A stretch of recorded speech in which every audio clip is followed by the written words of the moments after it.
Welcome back to Ozarks Tonight. According to a 2018 Gallup poll, 5% of U.S. adults consider themselves to be vegetarian. That's less prevalent among older adults. 2% of those 55 and older say they follow a vegetarian diet, compared to 8% of those 18 to 34 years old, and then 7% of 35 to 54-year-olds. And that's just those who consider themselves vegetarian. You have probably also heard of vegan and plant-based. We are learning more about these different diets with Amanda Allen, dietitian at Hy-Vee, and Shay Casey, dietetic intern from Missouri State University. Yes, you nailed it. Thank you all for being here. Yes. Thank you for having us. And I know you also have a sample recipe here. This is tofu, and we'll talk about your recipe later. First, I want to start talking about these diets. What exactly does plant-based mean? Is it the same as vegetarian? Is it the same as vegan? What is plant-based?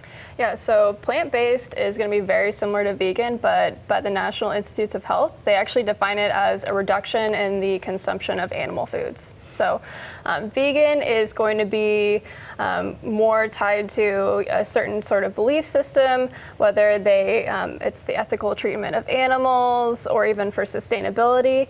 And plant-based really has an emphasis on health, and then it's actually a lot more flexible than people think. So some people will even be plant-based for a couple days out of the week and still reap the benefits. Okay, let's talk about that flexibility. So you can be plant-based and still eat meat sometimes. Absolutely. So another term for it, plant-based, plant-forward you'll hear, or flexitarian is another one that we like to call it. So basically it just means a plant-forward way of eating. So you still might eat meat and be eating plant-based. It's just more consuming mostly plants. And then sometimes you'll have like your meat, maybe a couple servings a week or a couple days of the week you eat your meat.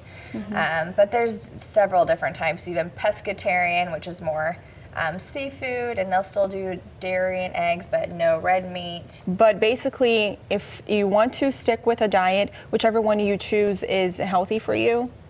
There is no right or wrong here. There's no one size fits all with nutrition, but it's good to be aware of what's going to work best for you and what those different types of diets mean. For example, those who are diabetic, a plant-based or vegan diet might not be the best because your protein sources will be starches as well. So that's something that you would want to look into. And actually only 9% of Americans get enough vegetables in each day, which I think is astounding. So even doing it just a couple days out of the week is going to help you add back those servings of fresh fruits and vegetables that we need, that are going to have so many great benefits, such as reducing inflammation in our body and helping fight chronic diseases. Let's talk a little bit more about those benefits. What are the benefits of a plant-based diet, plant-forward, flexitarian, or even a vegan diet?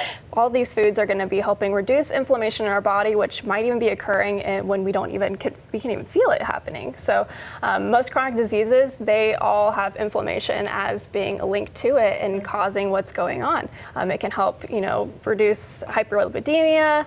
It can help keep your blood sugar numbers under control. It can even actually keep your heart healthier and reduce the amount of cardiac related deaths as well. You'll notice even benefits earlier on, like maybe you're sleeping better or more energy, because it's whenever we do these pro-inflammatory foods and we're eating those consistently, the consistency is what leads to these chronic diseases. It's a buildup of that inflammation. So having a balanced, healthy lifestyle, it's okay to have those comfort food favorites, but the power of plants is pretty incredible. So keeping that in mind whenever you're meal prepping or meal planning, it should be that star of the plate rather than maybe the huge thing of pasta or the ginormous steak. Still having those, but keep them as a smaller portion of the plate, and then really highlighting those beautiful vegetables. What are some of those drawbacks that if you're not eating meat or as much meat that you should be concerned about or paying attention to? Protein, when it comes to our animal sources, it's going to be so much easier to get it in because we just have to have a couple ounces of it, and then we have plenty of protein for that meal. So you have to really look out there and find those protein sources. So a great one is going to be the soy and the tofu that we have here. So emphasizing those nuts, legumes, and beans. those are going to be excellent sources of protein for you. And then there's also the risk of a B12 deficiency. So that's why when it comes to having like a flexible, plant-based diet, that could actually be beneficial too. So you get those great benefits of adding all of those fresh, healthy fruits and vegetables back to your diet that we might not be consuming as much as we should have. And then you can also get that B12 from those meats maybe later in the week.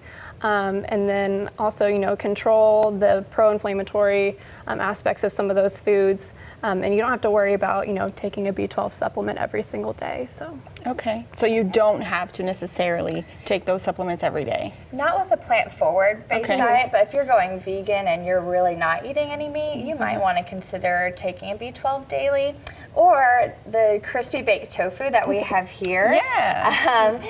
It actually is seasoned and made with nutritional yeast, and this is a plant-based source of vitamin B12, really one of the only vegetarian sources. So there's a lot of different ways to prepare these plant-based proteins to make it more exciting and flavorful. Well, thank you all so much for being here. Yeah, I'm glad thank you. you mentioned consistency and all of those options, that there is a way for you to eat more veggies and eat more plant-based, but not necessarily give up the steak sometimes if that's something you really like. Absolutely, yes. Well, thanks for being here, for sharing all of that with us, and we'll have this story on our website, ozarksfirst.com, and we'll be right back with more right here on Ozarks Fox.